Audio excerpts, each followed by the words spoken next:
All right, hello everyone, and welcome. This is video number 6 of a brief survey through the book of Ruth. And I definitely encourage you to check out the first few videos to get some context and background here, as this video, the final video, I anticipate being the shortest. All right, so we left off. Ruth had proposed marriage to Boaz. Boaz expressed his return interest. However, there was one closer to her to her deceased husband, Mahlon, than her. And so he needed to go through the rite of passage, as it were. But he sent her home with a bunch of grain. And Ruth gave a report to Naomi of what had happened. So, here I'm just clicking on websites, trying to get some images to come up for Ruth and Naomi. And so, now into chapter number 4. It starts off at Boaz. He's following through with what he has said. Goes from being in a private scene to a very public scene. Boaz, who, by the way, he probably has a wife and children already, but that's just a side note in there, not a primary area of focus, because our narrator doesn't make it a primary area of focus either. So Boaz goes to the gate of the city. Now, in the course of the day, everybody passes by the gate of the city. Remember, in this case, it's Bethlehem. If you're a farmer, you are going out to your grains. If you are a livestock owner, you're going out to where your livestock is. If you are a woman, you're going to fetch your water. Everything happens at the gate. It's where you find people. It's where the social element of the community rests. So therefore, the elders of the community are going to be there. They're going to be present. And so accordingly, they're going to be witnesses to transactions. So this is where a lot of legal activity takes place. A lot of business is conducted here. Boaz has likely been here before. He's a man of means, a man of success. So he goes to the individual who is nameless here. This person is intentional. He's going to remain nameless. Why? Because he is one who lacks virtue. And throughout this study, it's the characters who are supposed to have virtue are the ones that are lacking it. He's the closest kinsman redeemer. Boaz says, okay, it's time to settle up, and you can take this property. You can also have the woman as well. Well, Boaz, he was passive with romance, as we might call it, but he's much more aggressive. He's ruthless when it comes to business. He is forcing the kinsman's hand here. He doesn't say anything about the threshing floor or about his desires. He's going to say that he's doing this because he's a good person, referring to Boaz. And, this man, he needs to take this land and take Ruth for a wife and give her a baby to carry on the household of Elimelech and Mahlon.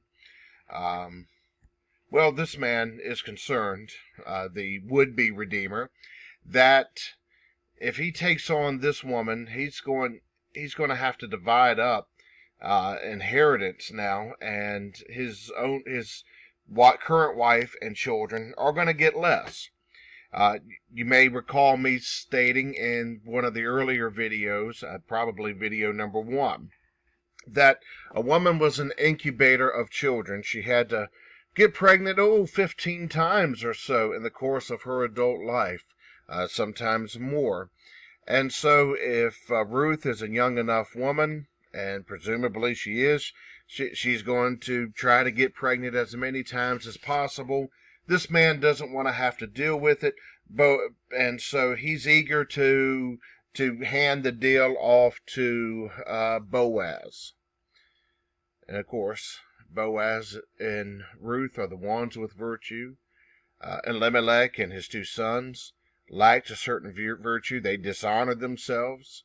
Naomi was a dishonored woman.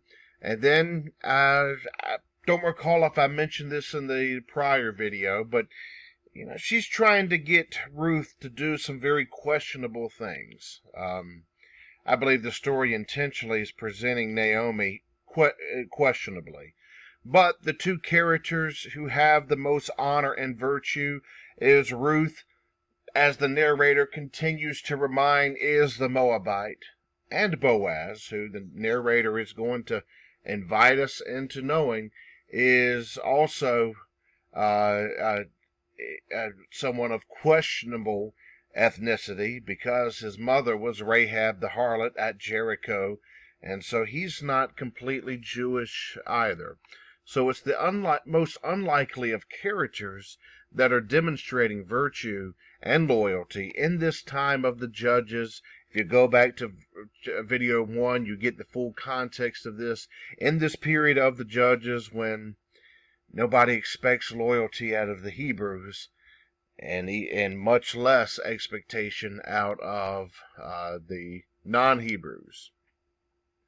So the people, all of a sudden, they respond to this marriage now, and it's the first time, if you're reading through Ruth chapter 4, when the people give their response.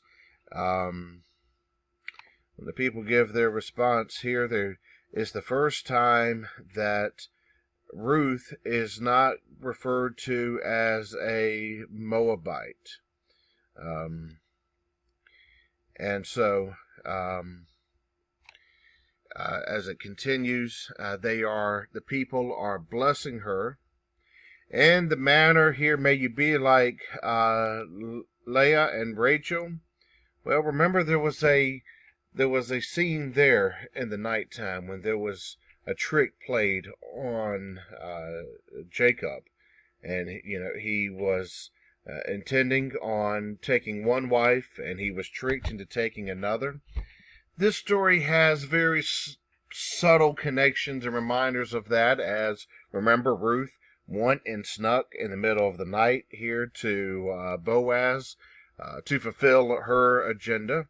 It also mentions here in the response of the people, your house be like Perez, whom Tamar bore to Judah. Well, that was another case where a woman was expecting for the kinsman to redeem her. He wouldn't, and so she took things in her own hand, became aggressive, and she made sure to secure herself a male child. And in the same way, Tamar, she was not Jewish either. So these are subtle, but yet very direct and clear and plain lines that are running through this entire narrative. And of course, when you go into Matthew's genealogy in Matthew chapter 1, these characters, Tamar is mentioned there, Ruth is mentioned there, and of course, as this chapter closes, it gives the lineage to King David, and Ruth ends up being the grandmother, a great-grandmother to King David. Interestingly, legally, it should have the child, Obed, the father of Jesse, should have been attributed to Mahlon, Ruth's deceased husband, but yet he's attributed to Boaz. It didn't fit the precedent of jurisprudence at that time, but yet Boaz, he received the credit. And so you've got this very much an infiltration of foreign blood into the lineage of Christ. And so, coming back to something that I mentioned at the beginning, this book was compiled and written in the form that we have it during a time when Jews were returning from exile, from diaspora, and they were returning to their land, and some of the people who had remained in the area of Judea, around Jerusalem, did not want these exiled Jews to return. Why? Because they had taken on, some of them, foreign wives. And of course, those who were returning, some of them were pure. And they were looking at the landscape, and now the Jews that had remained in the homeland, they were not pure either. And so there's this mixture of Gentile blood now that has infiltrated its way into Judah and Jerusalem. And so what do we do about it? Some were saying we've got to purify the land, we've got to purify the people. But the narrator here of Ruth is giving an example of God takes this, God uses this, God incorporates here the Gentiles into the covenant, and alas, we get our great King David out of all of that. And of course, for we as Christians, and the most forward way of looking at this book, we get our Christ through all of this. And in the same way that here at Boaz, if you'll go back to one of the videos covering chapter number 2, I believe that was videos 3 and 4, we see that Boaz very strikingly and noteworthily opens up his table to Ruth. And so when Jesus came, Jesus was opening up his tables. Jesus was calling the exiles to come home, the exiles to return, the spiritual exiles, as well as other social outcasts, tax collectors, sinners. He was calling the poor. He was calling those that had dishonor, that had shame, those with no community. He was calling the sick, all of these being exiles and seen as a form of sin, calling them in, that they were going to establish here this covenant, and they were going to be the light to the world that Israel was always intended to be. And so this is why, to my congregations, I decided to preach through the book of Ruth during this Advent, 4 Sundays of Advent, 4 sermons covering each of the 4 chapters. Because this runs and spills into the genealogy of Christ in Matthew chapter 1. It's also a story of a desperate woman coming to Bethlehem, and how Bethlehem became the city of David, and therefore how David became integral to the entire Christ story, including the birth at Bethlehem. And of course, it's quite indicative, and in a way of forward looking. It's a shadow, a forerunner of the ministry of Christ and the covenant that he called the exiles into. All right, so this video is going to close down automatically at the 15-minute mark. And so I thank all of you for journeying with me through the book of Ruth. It's very short, but yet it is very, very rich. If you have any questions or comments, feel free to engage. Go back and look at the first 5 videos, if you will, and I invite you to continue to read this at your leisure. And as you are looking between each verse and each word, to post what is coming to your mind as the Spirit gives you vision and insight into this sacred and very rich book. Take care, everyone.